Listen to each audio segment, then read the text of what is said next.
If you've ever experienced the awfulness of flipping over your fabric and realizing you have a gigantic mess on the back side, loops of thread, stitches that don't look anything like you had on the front, I'm going to show you the way to do what I call my tension test. Now, it's probably not the fact that your tension is not set correctly. Let's just talk about that real quick. Your tension, let's just put it at 4. Let's assume you have a good quality thread in your machine and you have that same weight of thread in your bobbin. Somehow this happened, and it can actually be the problem is how you threaded the machine. So we've missed something, and I've got a way to let you discover on your own if you haven't done it correctly. So here's what we're talking about. I'm going to have you get a hold of your thread from the needle here. And when the presser foot is up, it should actually pull fairly easily through the machine, okay?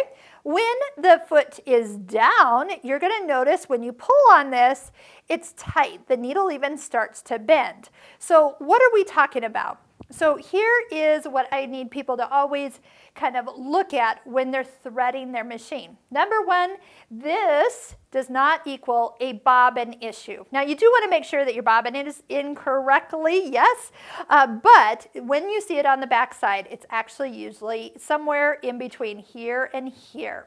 So a couple things. When you're threading the machine, always make sure you thread with the presser foot up, because in here, right in the first groove are 2 discs. They are your tension discs, but they are open when the foot is up and they close on the thread when the foot is down. That's why this became tight when we lowered the presser foot. When it's tight, that's what makes the stitch and the bobbin, when they all come together, it to look the same on the front as it does on the back. It needs resistance up here.